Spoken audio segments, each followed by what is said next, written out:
Muchas gracias a don Juan Ignacio García Rodríguez. Nos vamos enfilando hacia la tercera etapa de estas conferencias que se están dando.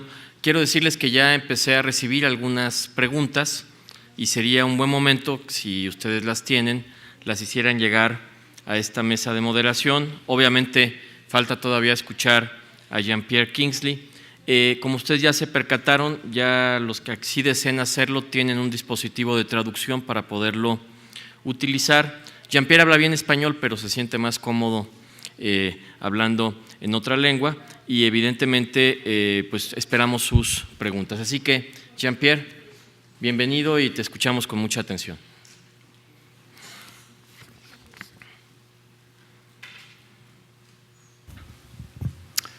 Muchísimas gracias. Mi español es embrionario.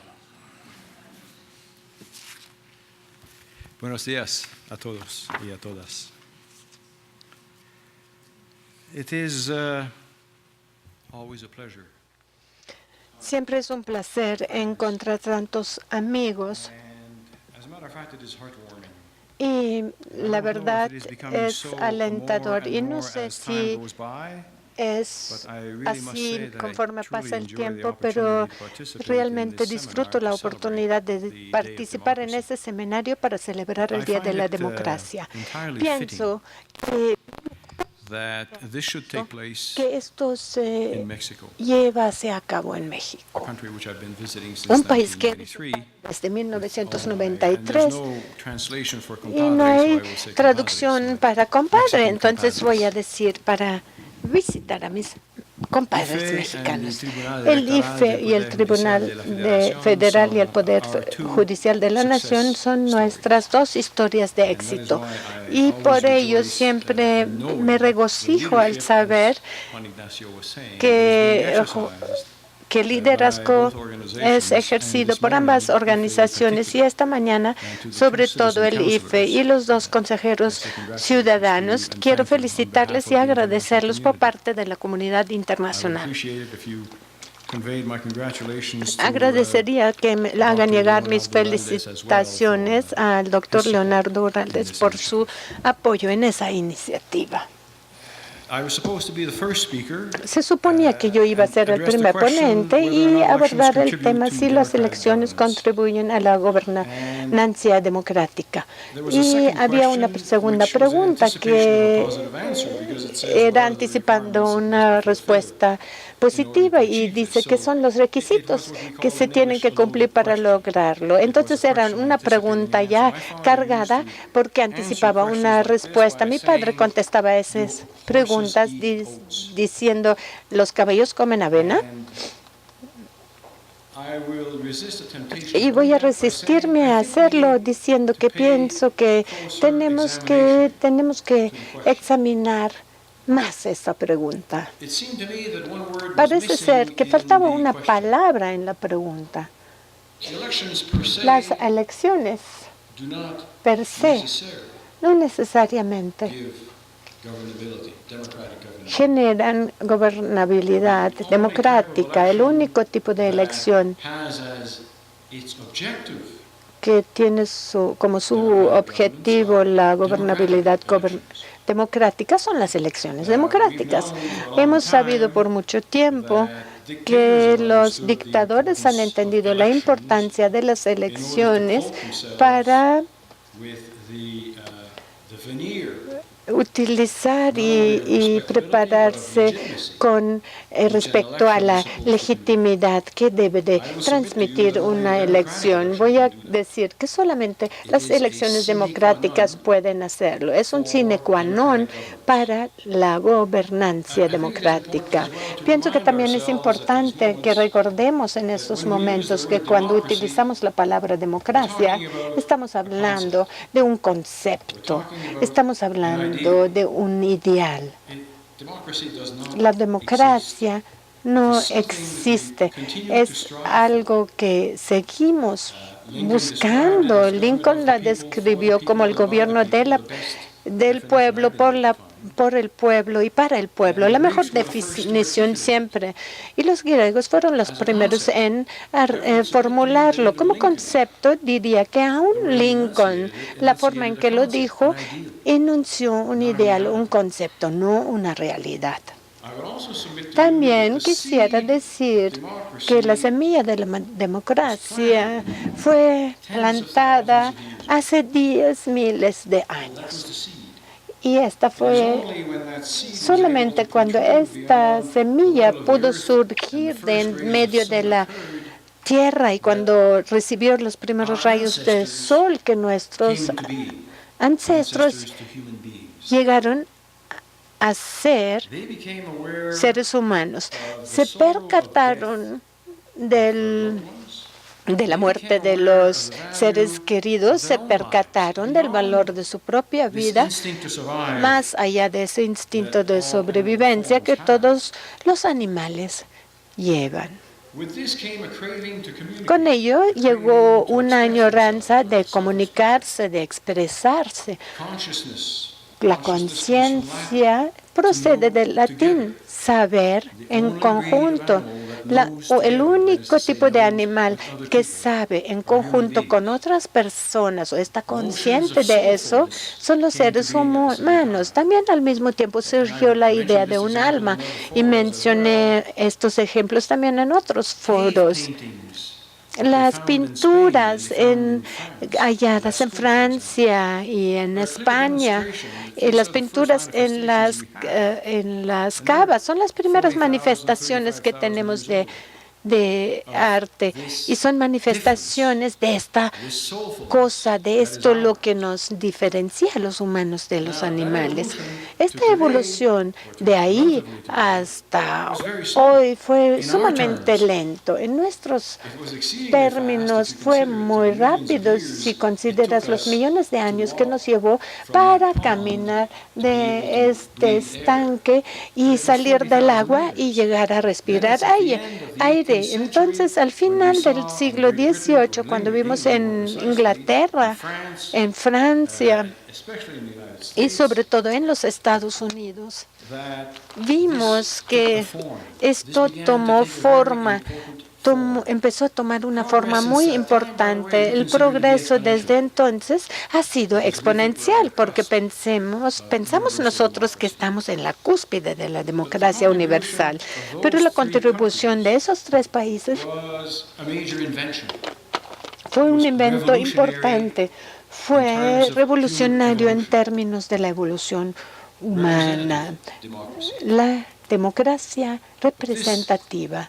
Pero esta democracia representativa, de hecho, conlleva una falla, porque no es la democracia del pueblo para la gente y por la gente, si no confiamos en los representantes.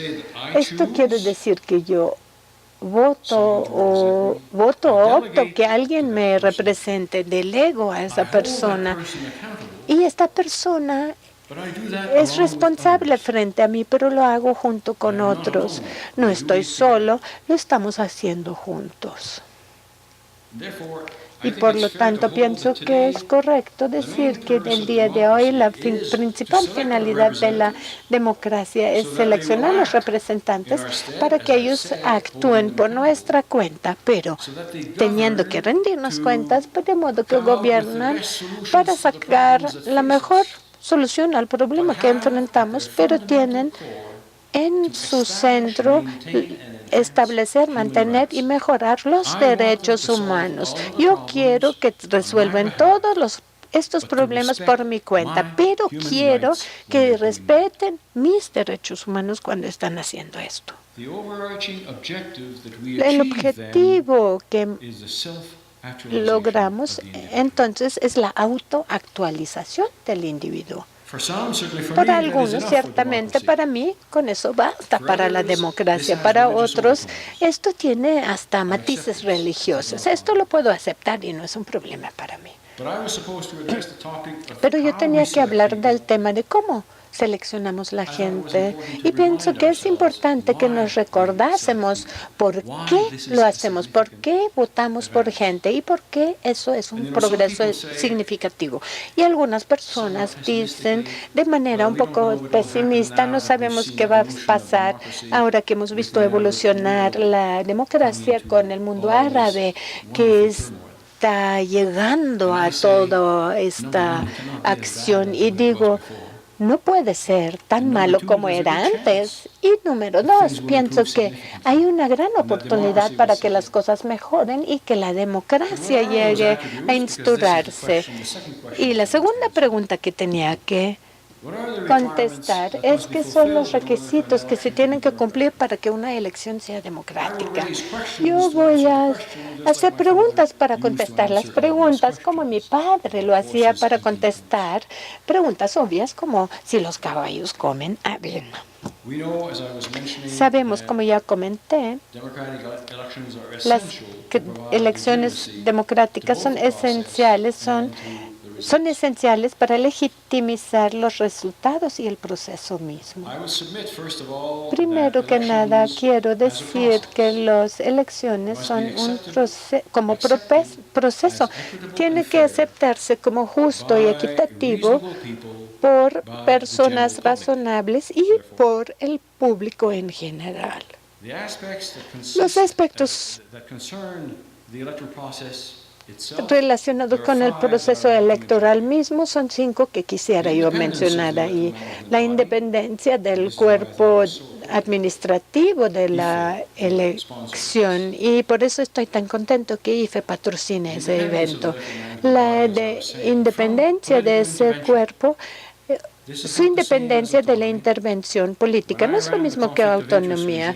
Cuando estaba en la solución de un conflicto en Canadá, no estaba independiente. Yo podía hacer mis conclusiones, pero no podía compartirlas públicamente. Solamente las podía compartir con el primer ministro. No era independiente. Y como funcionario en jefe electoral de Canadá, sí era independiente. Esto también es un excelente momento porque por idea la organización internacional dirigida por Jesús Orozco también participó en eso. Con relación a ello está la credibilidad antes de llegar a la posición y la credibilidad que mantienen mientras que ejerzan su autoridad y toman decisiones.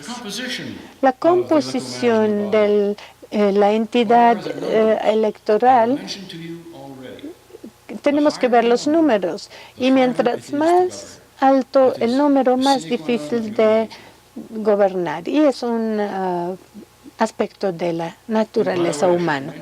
Y debo de mencionar que hay 2 personas en este público que representan lo que para mí es el cuerpo electoral ideal en términos de números, que son de India y Panamá. No pienso que un consejero es suficiente. Yo fui ese consejero y lo disfruté. Fue bueno no tener que enfrentar problemas, pero no creo que sea ideal. ¿A quién representan las personas en la cima? ¿Cada uno de ellos siente que tiene que representar a toda la población o sienten que tienen que representar segmentos de la población debido al proceso de nombramiento que va dirigido a él, ya sea por la religión, etnia o por partidos políticos? El objetivo de una entidad electoral es servir a todos los votantes, todos los partidos políticos y a todos los candidatos de manera igualitaria. La segunda pregunta: ¿qué tan plano está el campo de juego? Sabemos que la calidad a veces nos escapa, pero ¿qué tan plano, qué tan preparado está el campo de juego? Y hay preguntas importantes. ¿Los partidos políticos son capaces de establecerse? ¿Pueden realizar campañas de manera efectiva durante una campaña electoral? ¿Cuáles son las oportunidades para ser un candidato en ese proceso? Los individuos, de eso se trata el sistema. El derecho a ser un candidato es tan importante como tener el derecho a votar. El derecho a votar mismo es un aspecto importante, es universal. Hay excepciones. ¿Cuáles son? ¿Y por qué? Este derecho a votar es practicable, es aplicable. Es una palabra en inglés difícil. Espero que se traduzca bien. ¿Es posible ejercer mi derecho al voto? ¿O hay barreras que se han puesto en mi camino? Y luego hay la libertad de la expresión que está relacionado con los medios. Y me voy a concentrar en los medios electrónicos en ese momento. ¿Existe acceso equitativo por los partidos y los candidatos? No utilicé nuevamente la palabra igual, aunque algunos regímenes han tendido a ser excelentes en lograr esa meta, pero equitativo por lo general es suficiente. Más aún así con respecto a los medios electrónicos o impresos, hay una pregunta. ¿Las noticias están equilibradas y equitativas? Los asuntos públicos se publican también de manera equitativa y equilibrada, no solamente en tiempos electorales, sino también en otros tiempos. Son elementos esenciales para mí. ¿Qué hay del dinero y la política, del dinero y las campañas? La filosofía fundamental es dejar hacer lo que quieran.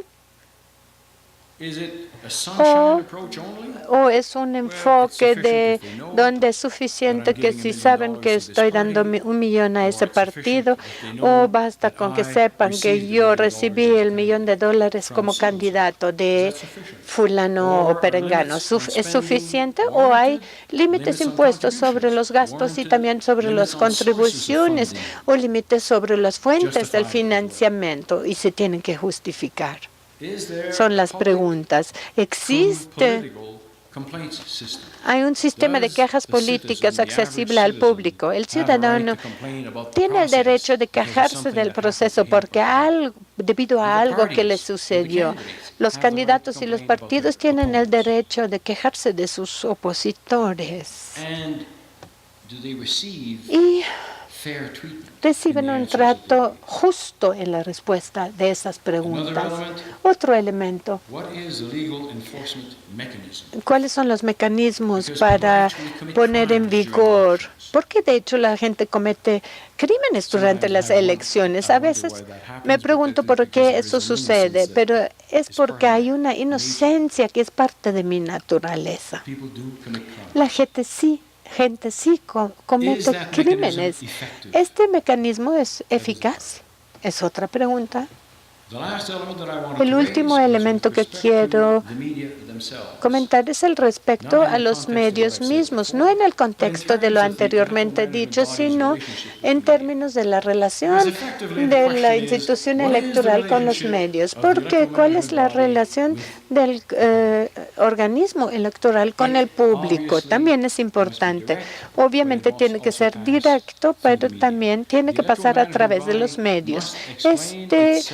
Entidad electoral tiene que explicar si en cada paso del camino tiene que explicar lo que hace a los medios. Tiene que contestar las preguntas de los medios. Los medios no son un amigo ni enemigo, sino es una fuerza. Los medios son una fuerza dentro de una democracia. Es tan sencillo como eso.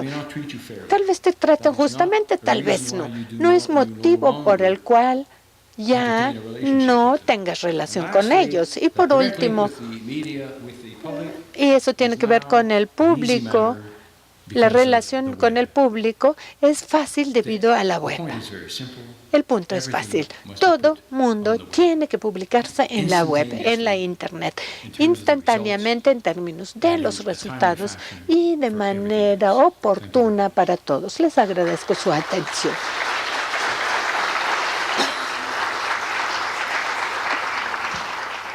Agradecemos mucho la presentación de Jean-Pierre. Muchas gracias por We thank Mr. palabras. Kingsley for Hemos tenido una muy buena respuesta del público.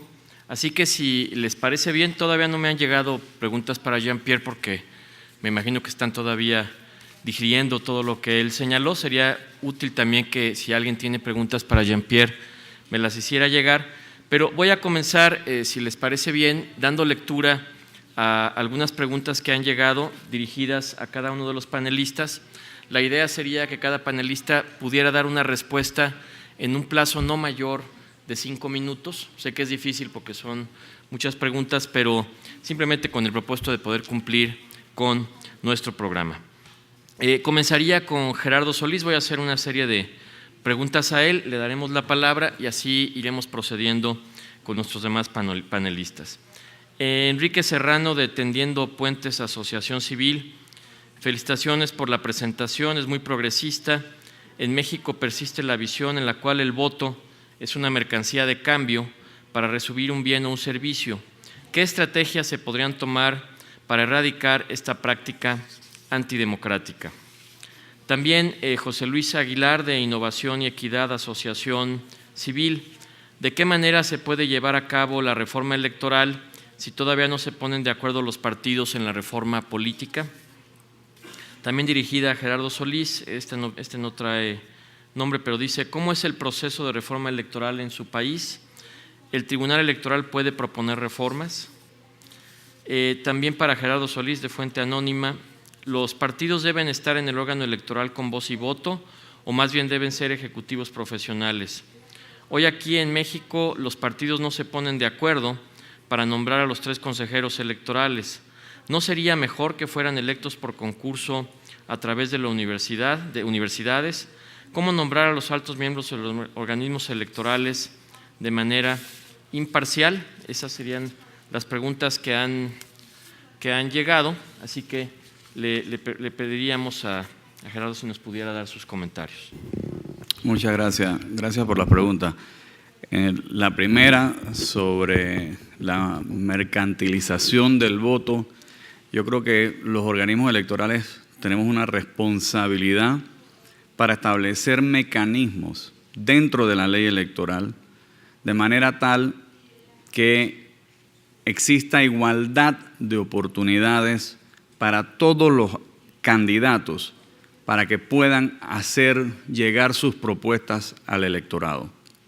Si existe un laissez-fairismo en la actitud de las campañas políticas, obviamente los que más recursos económicos tienen son los que más posibilidades van a tener. Y el electorado se va a maleducar, a malcriar, en el sentido de que va a querer que lo vengan a buscar a su casa en un busito, le den una gorra, le den un suéter, después de votar lo lleven a un lugar a comer. Eso es un proceso de cultura y hay que fomentar que la transparencia en el proceso de votación implique igualdad de reglas para todos. Ojalá pudiéramos llegar a un momento en que los organismos electorales puedan ser quienes controlan en un momento dado toda la ruta de elección. En Panamá lo que nosotros hacemos es llevar las mesas y las urnas lo más lejos que podamos del centro, descentralizar, y se la tratamos de llevar lo más cerca posible al elector, a su casa, en las escuelas de los barrios donde las poblaciones incluso son muy pequeñas. Pero, en efecto, el que más recursos tenga, si no ponemos una regla igual, con un tope a lo que se puede gastar, un límite a lo que puede recibir el candidato de una sola fuente para evitar padrinos y mecenazgos, nosotros vamos a seguir cayendo en ese ciclo vicioso de que el juega vivo, el elector quiere algo a cambio de su voto. En cuanto a la conformación de los organismos electorales, nosotros tenemos una concepción, y lo dijo bien Juan Ignacio de García, los partidos políticos son en cierta medida usuarios del sistema electoral, por tanto clientes del IFE, cliente del TRIFE, cliente de los que organizan y administran elecciones. Hay que atender sus demandas en igualdad de condiciones. En algunos países yo no me atrevo a decir qué sistema es mejor, cada país tiene su propia idiosincrasia. En algunos países los magistrados de los tribunales electorales o los consejeros o comisionados duran el periodo de un gobierno y representan las fuerzas electorales en proporción a los resultados que han tenido. En otros, los partidos proponen los miembros del Tribunal Electoral. En el caso de Panamá, que es por el que puedo hablar, somos 3 magistrados y cada uno viene de un órgano del Estado distinto. No podemos tener filiación político-partidista y cada órgano del Estado por derecho propio nombra a uno. En el currículum mío, por ejemplo, dice que yo vengo del Poder Ejecutivo y no es así, eso es un error. Yo vengo por el Poder Judicial. Yo fui a un concurso, competí y en un momento en que afortunadamente el Poder Judicial no estaba sometido al Poder Ejecutivo, porque si así hubiera sido, no hubiera sido elegido, fui seleccionado por el Poder Judicial. Yo creo que en las prácticas que lo que podemos hacer nosotros como organismos electorales para ayudar más es, como dije, fortalecer las organizaciones de la sociedad civil. Y básicamente ese es el principal papel para ayudar nosotros en este proceso de gobernabilidad. Mientras más educada esté la población, mientras más conocimiento tengan de quiénes son los candidatos y qué es lo que está detrás de los candidatos, más posibilidades tendrán de que quien salga electo les cumpla sus expectativas. Muy bien. Perdón, se me quedaba… Adelante, adelante. Sí, gracias. Se me quedaba el tema de cómo reformamos la ley electoral en Panamá. En Panamá, el Tribunal Electoral sí tiene iniciativa legislativa. Los magistrados podemos proponer modificaciones a la ley y hemos implementado desde 1990 un sistema muy sencillo. En lugar de reunirnos los 3 magistrados, idear una reforma electoral y llevarla a la Asamblea con el respaldo de nosotros, convocamos, y esta es la 5ª vez, la última me tocó a mí presidirla, una Comisión Nacional de Reformas Electorales. Y nuestra ley electoral es viva y se modifica constantemente. Hay una tendencia equivocada de los gobernantes que creen que modificando las reglas del juego van a cambiar la conducta social o la realidad de un momento dado. Y normalmente tienden a hacer esto para sorprender a los candidatos y a los electores justo al final del mandato, cuando se está acercando el proceso electoral. Para evitar eso, en Panamá tenemos la Comisión Nacional de Reformas Electorales. Es una comisión ad honorem en donde el Tribunal Electoral convoca a la Comisión de Justicia y Paz de la Iglesia Católica, a los sindicatos de trabajadores, a los gremios más prestigiosos de empresarios y a los rectores de las universidades. Por un lado, ellos designan unos representantes que los van rotando periódicamente, de acuerdo a la importancia y a la experticia en el tema que se va a tratar en la reforma. Y por el otro lado, los partidos políticos designan un representante. Y en un debate abierto de discusiones, a veces acalorado, se toman decisiones y por votación se decide qué se quiere modificar en el Código Electoral. Esta comisión se instala tan pronto ha pasado la elección, 6 meses después de la elección, cuando recién inicia el gobierno, cuando los ánimos y los calores de la pasión electoral ya están sosegados, cuando las mentes están en fría, entonces tocamos los temas electorales con mira a la elección que viene dentro de 5 años. Muchas gracias. Tengo aquí un buen número de preguntas para Juan Ignacio García que voy a ir leyendo y también voy a aprovechar para incorporar 2 preguntas generales que ya no pude comentar con Gerardo, pero que bueno, quizá en algún otro momento lo podamos hacer. Una para los 3 panelistas: ¿cuáles son los retos de la gobernabilidad democrática en América Latina? ¿Hay desafíos comunes? ¿Hay soluciones comunes? Claudia Zavala del Instituto Electoral del Distrito Federal dice: si por la forma de designación se puede cuestionar la imparcialidad e independencia de los funcionarios electorales, desde su perspectiva, ¿cuál sería un método idóneo para elegir a estos funcionarios electorales? Y ahora paso ya a preguntas específicas a Juan Ignacio. ¿Cuál ha sido el momento más difícil de su gestión respecto de la gobernabilidad democrática? ¿Cómo lo resolvió? Regina Santiago Núñez, de la Universidad Iberoamericana. ¿Han enfrentado en sus países presiones del crimen organizado? ¿Cómo las han resuelto? En México este es un factor a considerar. También a Juan Ignacio, ¿cómo resuelve el problema de la imparcialidad en la administración electoral?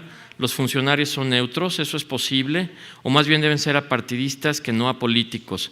¿Es posible que haya funcionarios apolíticos?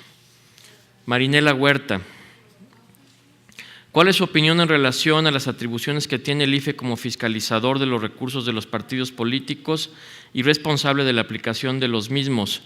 ¿Qué opina del principio especial sancionador relacionado esto con la buena relación que debe existir entre el IFE y los partidos políticos? Jerónimo Castillo, ¿qué opina acerca de que el IFE tenga la carga de investigar y dirimir las quejas administrativas entre los partidos políticos? ¿No sería mejor liberarlo de esta carga para no estar en conflicto con los partidos y que sea el Tribunal Electoral quien conozca de estos asuntos? Yolanda Elías Calles Cantú, del Instituto Electoral de Querétaro, para don Juan Ignacio García. Usted menciona al IFE como líder en América Latina y el mundo en materia electoral. ¿Eso significa que la tendencia internacional sería hacia la complejidad en lugar de la simplificación electoral? Lo pregunto porque en México tenemos el sistema electoral emanado de la desconfianza. Tomás Aquino Mata, para el abogado Juan Ignacio García, ¿cómo se salvaguardan los datos personales de los ciudadanos chilenos al dar a cualquier persona el padrón electoral a través de un disco? Jennifer Yáñez, de la Facultad de Ciencias Políticas y Sociales, ¿la aplicación del sistema de doble vuelta electoral puede decirse que contribuye a una mayor gobernabilidad democrática o es solo una herramienta que pretende dotar de mayor estabilidad? El maestro Paul Monterrosa Román, al abogado Juan Ignacio García, ¿hasta dónde beneficia que el Poder Legislativo dote de herramienta a los organismos administrativos electorales para sancionar a los partidos cuando su naturaleza primordial es de organizar comicios? ¿No sería conveniente que respecto a sanciones a partidos políticos se encargue de imponerlas un ente diverso a los institutos electorales para no debilitar a los propios órganos por parte de los partidos políticos inconformes con la aplicación de una sanción? Son sencillas y seguramente en 5 minutos se podrán responder.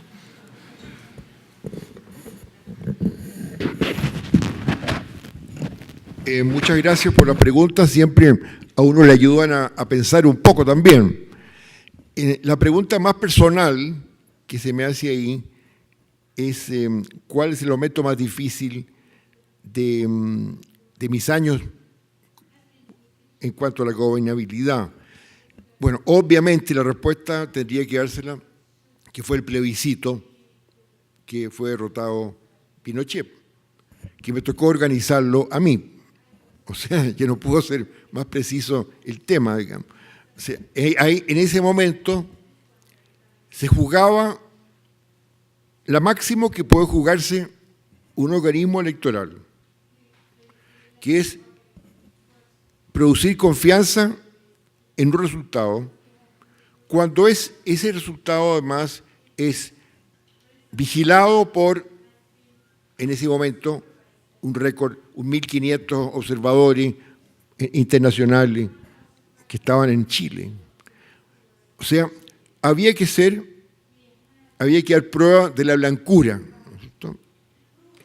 Y eso yo creo que en el fondo, reflexionando sobre esa pregunta, uno se hace la pregunta siguiente, digamos, somos, y también contesto en ese aspecto otra pregunta, ¿un organismo electoral es un organismo fuera de la política?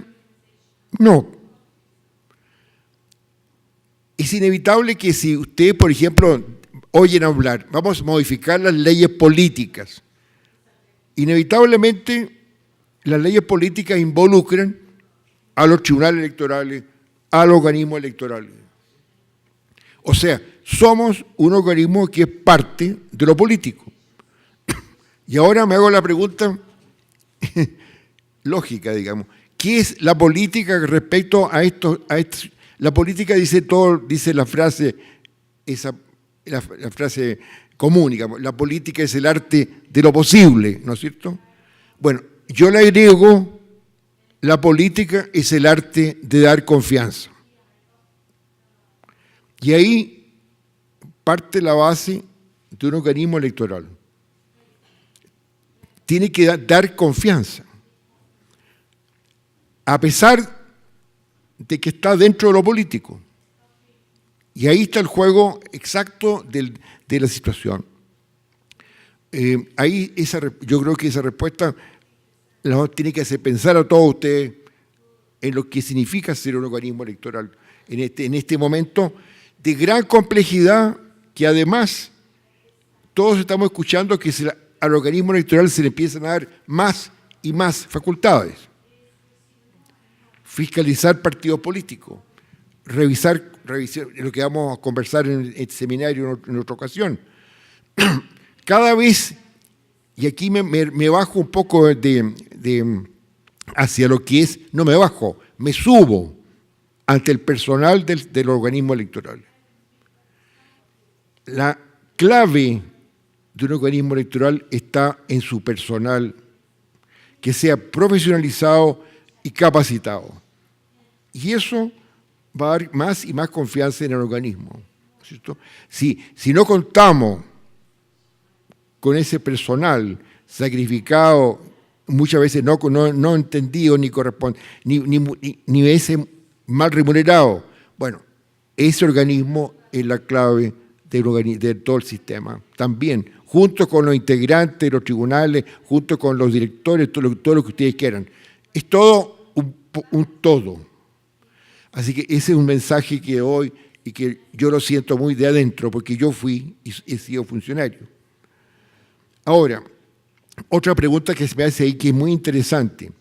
Esta gran transparencia que yo hablé, aquí está conduciendo efectivamente a la falta de protección de los datos personales de las personas. Eso es una consecuencia natural del exceso de transparencia, como es lógico. Si le vamos a dar gratis a todo el mundo fecha de nacimiento, domicilio, profesión, ocupación, todos los datos que están en el padrón electoral a cualquier persona, para cualquier uso, ¿será bueno eso? Esa es la pregunta, digamos. La transparencia, ¿hasta dónde llega? Es una pregunta que tenemos que hacernos, porque eso va a llegar inevitablemente a la discusión en todos los países. En todos los países. Porque es inevitable porque el acceso a la información, las redes sociales, ese mundo nuevo tecnológico que está ahí, que está dentro ya del sistema. Las redes sociales, ¿qué son? Es la comunicación total entre todas las personas, ¿no es cierto? Es de todo tipo. Esas redes sociales ya están incorporadas en los organismos electorales. Querámoslo o no, tenemos que estar relacionados con Twitter, estar relacionados con todos los avances, las redes sociales que existen, Facebook o Google o todo lo que ustedes quieran. Y si no estamos con ellos, estamos fuera del mundo moderno, del mundo juvenil, especialmente, que es el que va a ser la clave del futuro. Entonces, hay todo un campo ahí, un desafío que está dentro del organismo electoral. Y esa relación con los partidos políticos, que muchas preguntas estaban relacionadas con eso. Los partidos tenemos que necesariamente tener una relación con ellos cada vez más rica, porque piensen ustedes lo que son las primarias. Las elecciones primarias de los partidos políticos, ¿qué son? Son en sí mismas pequeñas elecciones nacionales, ¿no es cierto? Tarde o temprano vamos a llegar a la fórmula, o no llegar, pero en fin, puede ser el camino de Uruguay o Argentina que están haciendo primarias ya nacionales. Obligatorias. ese camino le da un trabajo extra a los organismos electorales que es esencial para el fortalecimiento de los partidos políticos, porque los partidos políticos no pueden quedar fuera del campo de la rendición de cuentas, de los balances, de sus elecciones internas, como decían ustedes antes, no pueden quedar fuera, o sea, el organismo electoral tiene que ser parte de eso. Ahora, ¿cómo se fiscaliza? ¿Quién fiscaliza? Y ahí hay unas preguntas interesantes que aparecieron ahí. Porque mucha gente, les advierto a ustedes, que ya están pensando en fórmulas distintas, digamos. Que sean, por ejemplo, crear una superintendencia de partidos políticos. Eso ya lo he escuchado en varias reuniones internacionales. Crear superintendencia de partidos, o sea, por sobre el organismo electoral crear una superintendencia, para que esa superintendencia tenga una dirección más clara en cuanto a fiscalizar al partido. Porque muchas veces el argumento que se da es que el organismo electoral, al fiscalizar al partido, se crea una cierta enemistad con el partido, ¿no es cierto? Una cierta enemistad, una cierta incomprensión muchas veces entre el partido y los organismos electorales. Por eso que mucha gente dice, no, separemos este campo y creemos una superintendencia de partido. Buena o mala idea, es una idea que empieza ya a desarrollarse. Pero todo está siempre ligado a lo que son los partidos. Si los partidos son, en el fondo, los orígenes, a menos que cambiemos de régimen político y seamos un régimen de otro tipo, no de partido político, mientras tengamos partidos, van a ser los que estén en el Congreso Nacional, a través del Congreso, estén en la Presidencia de la República. ¿Y qué significa eso? Bueno, que están ahí, ¿no? Entonces van a estar inevitablemente ligados a los organismos electorales. ¿Cómo hacemos la relación con esos partidos? Es clave del futuro. Muchas gracias. Creo que... Muchas gracias.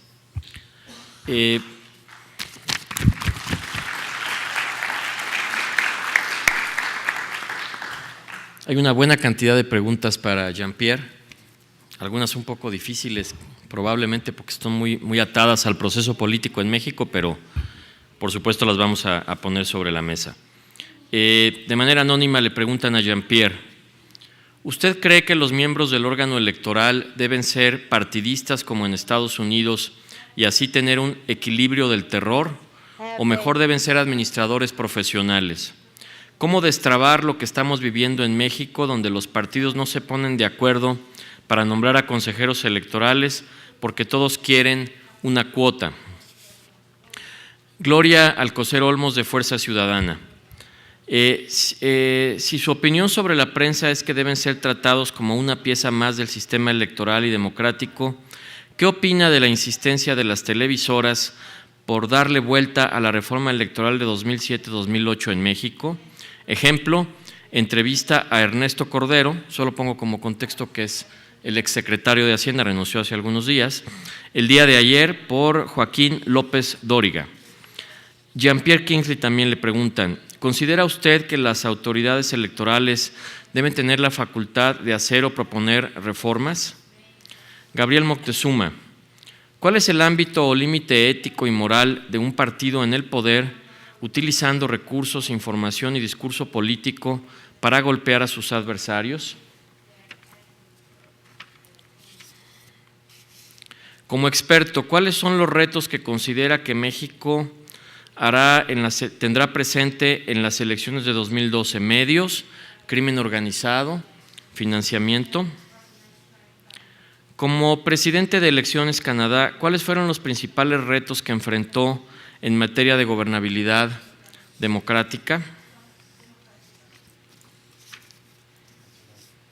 Y la última, que acaba de llegar, ¿no piensa usted que el IFE está sobrecargado de responsabilidades que le crean enemigos reales y poderosos, entre paréntesis, los medios, y afectan su credibilidad?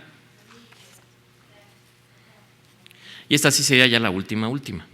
Pero este es para todos, Dice, la transparencia en materia electoral supone incluso otorgar acceso a las boletas electorales. ¿Cómo han resuelto estas solicitudes de boletas en otras experiencias? En México esto ha suscitado un litigio que actualmente tiene pendiente una resolución de la Comisión Interamericana de Derechos Humanos. Muy fáciles, Jean-Pierre, así que te escuchamos.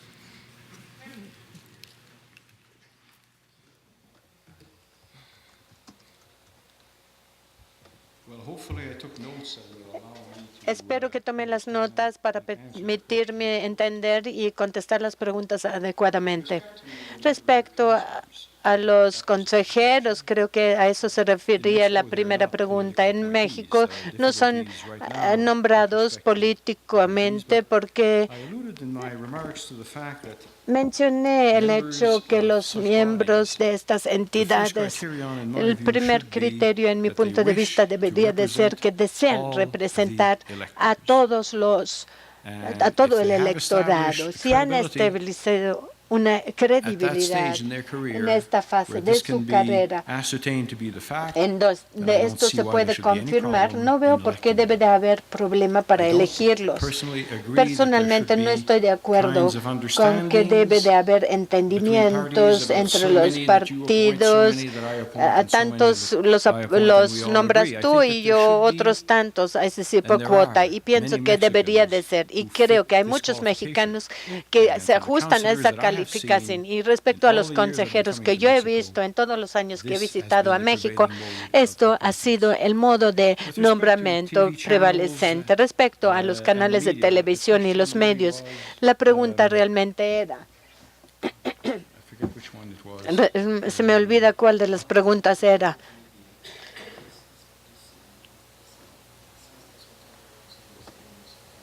Okay, I think that came up twice then.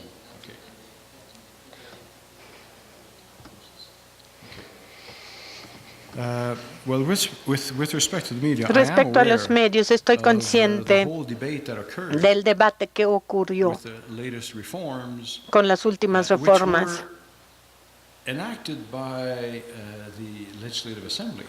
que fueron implementados por la Asamblea Legislativa, no por el IFE. Entonces, ¿por qué los medios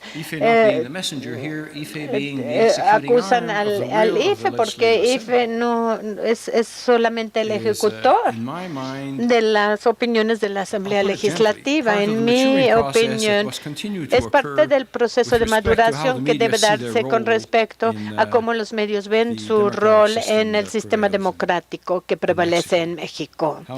Y lo pongo suave. Que podemos decir, de hecho, que los medios no están justificados en sus ataques al IFE en ese tema. Pienso que es muy importante y voy a transmitir ese mensaje. Es muy importante para los medios que entienden el lugar que juega el IFE en la sociedad de México. Han creado una organización increíble por extrapolación. Eso también aplica al Tribunal Electoral, pero tenemos que tener cuidado en las críticas hacia una institución noble que se ha creado para mejorar y mantener la democracia electoral en ese país. Entonces hay un límite que no se debe de transgredir de forma regular en ese tipo de temas. Respecto a si o no una organización como IFE debe de hacer propuestas para reformas electorales, contesté esa pregunta en Canadá. Inicié ese proceso. Mi antecesor dijo, hay un problema con tal índice de los estatutos, cámbialo. Y me dije a mí mismo, tengo que de alguna manera dar más asesoría al electorado, porque tengo algunas ideas de cómo resolver algunos de esos problemas y por lo tanto tengo una responsabilidad de compartirlo con el electorado. No tienen que seguir mi consejo, simplemente es un consejo y nada más. Pero es un consejo que se ha madurado, que se ha que es that can be put into practicable effect. y que puede Then they ponerse can en vary vigor it y luego lo or pueden cambiar, implement it as modificar o is, implementarlo or como disregard quiere, it. como está, o And that even desecharlo. extended into Y esto se extending extendió hasta the coverage of the legislation, for extender la example, cobertura de with la respect to third legislación parties, respecto a terceros, non-political organizations no that wish to participate in organizaciones no elections. políticas So que quieren my answer participar en is, las it is a elecciones. natural Entonces, mi extension respuesta of es, the es role una of an extensión authorization body. natural de un Now, with respect to organismo the use of como el IFE. resources by your En government, respecto al uso de los recursos during por an el election gobierno campaign, durante I una think that the campaña standards have been electoral, pienso established que here. las I'm normas not se han breaking any new establecido, ground. no estoy This entrando is a un terreno something nuevo. that should be Esto es shunned. algo que This is debe something de that should be turned down. And there should be a form of rechazarse y debe de control when haber there is una forma de advertising by a government control during an cuando hay electoral campaign, anuncios that it is por un gobierno necessary durante una to campaña, que es complete a necesario program, it is completar un necessary for an programa, es individual not to necesario miss a para que right, un or there is an emergency in the o si society hubiera una that must be solved. emergencia en la Those are sociedad basically the que three hubiera grounds that justify que su continued resolver. advertising Esto during an justificaría electoral un campaign. anuncios continuos What are the durante una challenges campaña in electoral. 2012? ¿Cuáles son Well, los I think retos that en the answers were 2012? provided by the Pienso question. que It was las a little bit respuestas se dieron like, con la do pregunta misma. horses Fue eat como hay?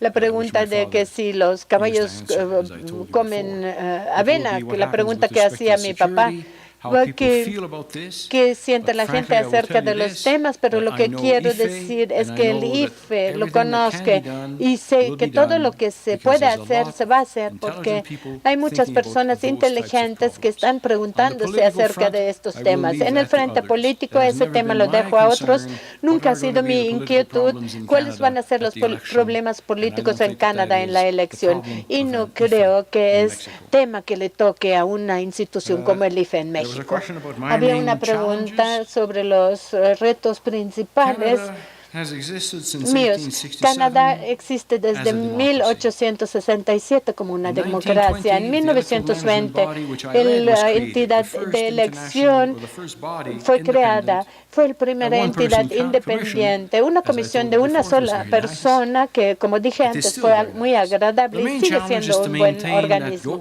El reto es mantenerlo funcionando y ese fue mi principal reto y al mismo tiempo continuar la evolución de la organización conforme a la sociedad. Las sociedades se han vuelto más complejas. Entonces, cuando decidimos cambiar, y solamente voy a dar un ejemplo, cuando decides México que establece el padrón electoral y tienes una comisión en Canadá que dice tu enumeración de puerta en puerta ya no funciona, Jean-Pierre, en Canadá. Entonces tengo que establecer un padrón. Y cuando digo yo, entonces me refiero al electorado.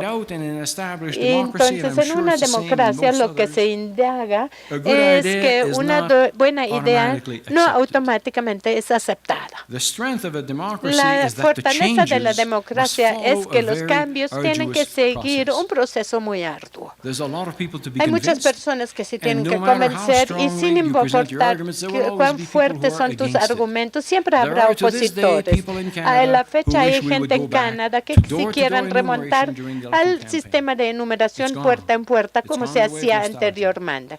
Y eso es nostalgia, pero son los retos principales que yo enfrento como funcionario electoral. Ya contesté la pregunta respecto a los medios y como forma de enemigo.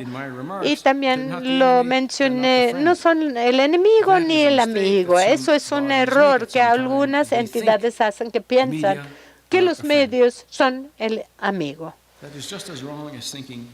Es tan equivocado como pensar que son el enemigo. Respecto a la transparencia y el acceso a las boletas de voto, no sé si entendí bien la pregunta, pero si me refieres a que el público tenga acceso a las papeletas de voto, eso se hace el día del voto, cuando los representantes de los partidos que están presentes en las casillas y están haciendo el conteo y están viendo los resultados y todo lo que se está llenando, todos los reportes que se hacen. Y al mismo tiempo tienes en la web, cada vez que un resultado se publica, se transmite en la web. Ese es el acceso que hay. Si tuviese que haber otro acceso bajo la ley canadiense federal, únicamente un comisionado electoral puede decidir y la causa tiene que ser real o bien un tribunal. Sí tiene que haber un fallo y donde se decida que hay acceso. Si hay reconteo que se hace inmediatamente después, todas las papeletas de voto están disponibles. Entonces puede ser un recuento físico de cada uno de los votos.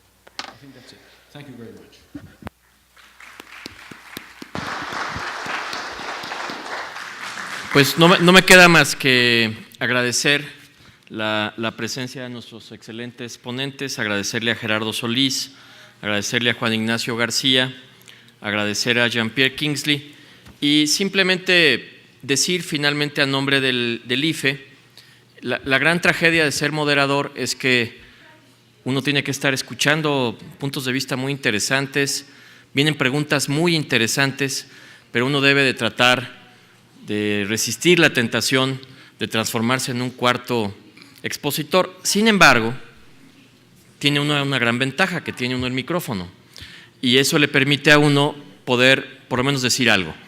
Y yo quisiera quedarme como corolario, como conclusión, con dos reflexiones que creo que se han cruzado en las exposiciones del día de hoy. La primera es la relación entre los órganos electorales y el Congreso. Yo por cuestiones de carácter profesional he tenido la enorme suerte de trabajar 8 años en el Congreso y ahora ya llevo 3 años en el Instituto Federal Electoral. Y quiero decir que la única manera de poder construir una buena relación entre el Congreso y los órganos electorales está precedida de un conocimiento mutuo más grande, más importante, más profundo. ¿Por qué? Porque al final del día los órganos electorales coexistimos y vivimos en una relación muy cercana con el Congreso. Les voy a poner un ejemplo que el IFE está viviendo en este momento.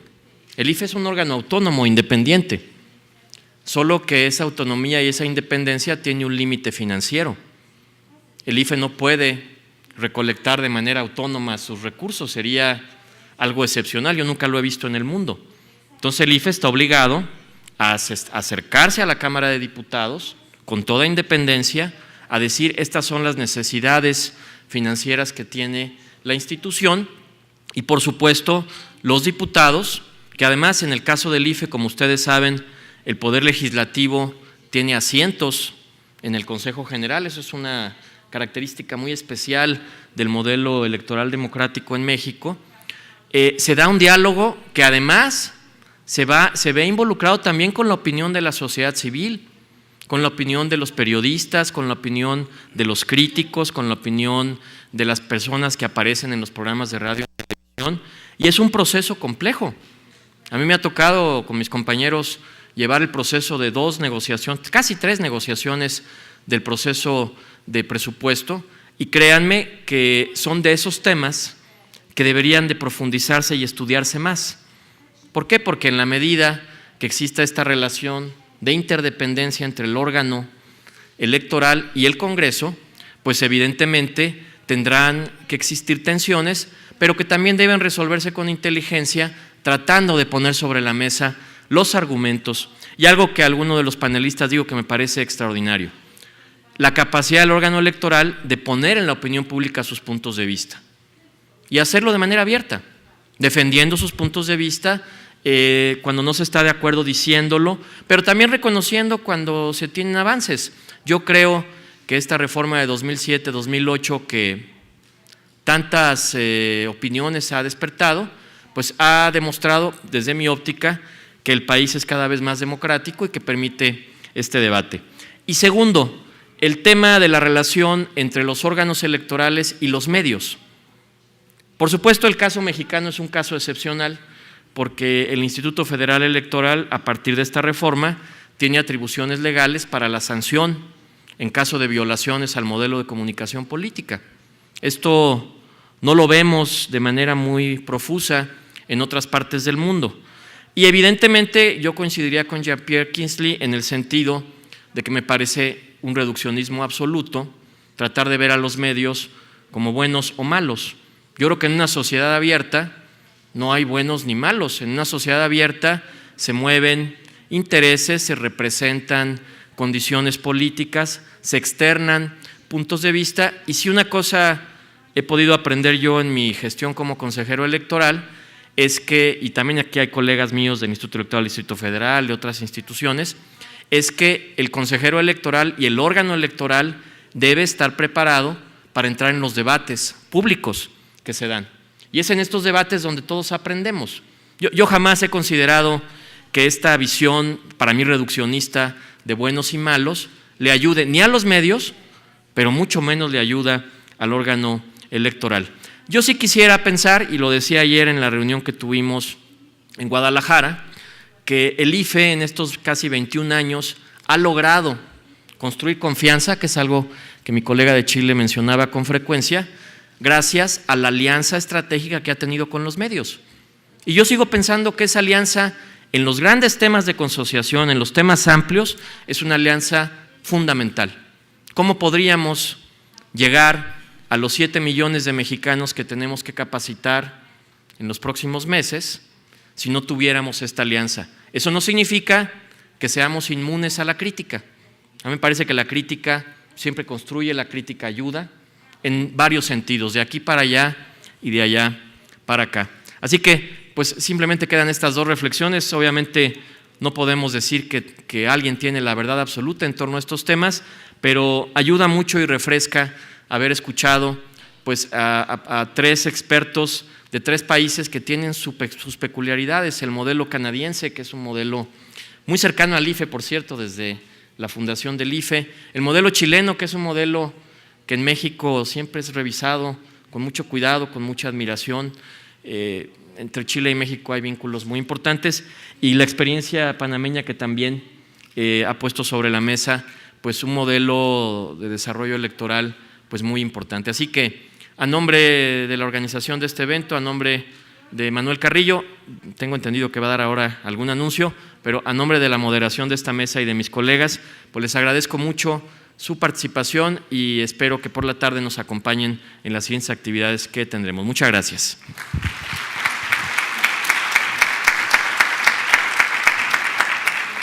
Muchas gracias. Muchas gracias.